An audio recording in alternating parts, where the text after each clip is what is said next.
કેશોદના શેરગઢના બળવાડા રાજમાર્ગ પરના દબાણો દૂર કરી રોડ બનાવવા રજૂઆત કરવામાં આવી છે। કેશોદ તાલુકાના શેરગઢ ગામેથી બળવાડા ગઢાળી ગામ તરફ જવાના રાજમાર્ગો પર મોટી સંખ્યામાં લાગુ પડતા ખેડૂતો દ્વારા દબાણો કરી લીધા હોય ત્યારે રસ્તો સાંકડો બની જતા ઉપરવાસમાં વાડી વિસ્તારમાં રહેણાંક કરી દેતા ખેડૂતો પરિવારોને આવવા જવામાં પારાવાર સમસ્યાનો સામનો કરવો પડે છે। કેશોદના શેરગઢ બળવાડા રાજમાર્ગો પર થયેલા દબાણો દૂર કરી રોડ બનાવવાની માંગણી સાથે લેખિતમાં આવેદનપત્ર નાયબ કલેક્ટરને તેમજ મામલતદારને તાલુકા વિકાસ અધિકારીને સુપ્રત કરી રજૂઆત કરી હતી। કેશોદના શેરગઢ બળવાડા રાજમાર્ગ પર ખેતરોમાં વસવાટ કરતા ખેડૂતોને ખેત મજૂરોને રાજમાર્ગની બદતર હાલતના કારણે કફોડી સ્થિતિનો સામનો કરવો પડી રહ્યો છે। બાળકોને શાળાએ જવા આવવામાં તેમજ ખેતરમાં ખાતર બિયારણ જેવી ખેતી કામમાં ઉપયોગી માલ સામાન લાવવામાં પારાવાર મુશ્કેલીઓ પડે છે। ગીર અભયારણ્ય નજીક આવેલા શેરગઢ બળવાડા ગઢાળી ગ્રામ્ય વિસ્તારોમાં રાત્રિના સમયે દીપડા સહિત જંગલી પશુઓ ચડી આવતા હોય ક્યારેક 2 થી 5 દિવસ પડાવ નાખતા હોતી ખેતરોમાં કેદ થઈ જાય છે। વિશ્વગુરુ બનાવવા જઈ રહેલા દેશમાં સમગ્ર રાજ્યમાં દાદાનું બુલડોઝર વિકાસને આડે આવતા દબાણો દૂર કરવા ચાલી રહ્યું છે ત્યારે તાલુકા અધિકારીઓના ધાર્મિક સ્થળો પર બુલડોઝર ચલાવવા તૈયારી કરી રહ્યા છે। એવામાં શેરગઢના બળવાડા રાજમાર્ગ પર થયેલા દબાણો દૂર કરવા ધોરણસરની કાર્યવાહી કરવામાં આવશે કે ખરી કે કેમ એ તો હવે આવનારા દિવસોમાં જ ખબર પડશે કે શું થશે।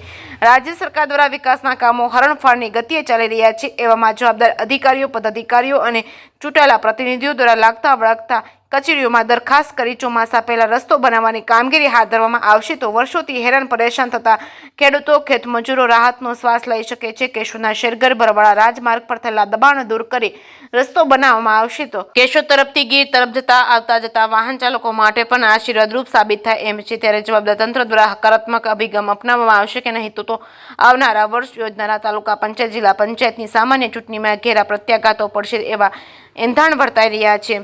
જે કેસની ગુજરાતી સાથે રાજુ પંડ્યા, કેશોદ।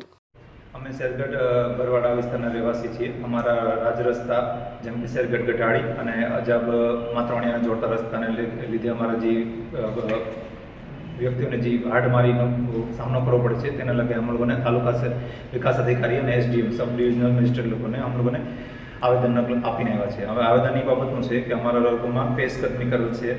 અમારા 575 જેટલી વસ્તી છે। અમારે ત્યાં ગામડામાં 575 જેટલા લોકો રહે છે। 75 જેટલા અમારા છોકરાઓ શ્રી કૃષ્ણનગર સિંહ શાળામાં ભણવા જાય છે। આ કારણે અમારા લોકોને છોકરાઓને ચોમાસામાં એક નદી ત્રણ રોકડા રસ્તામાં પડે છે તો છોકરાઓને ભણવા જવામાં મુશ્કેલી પડે છે તથા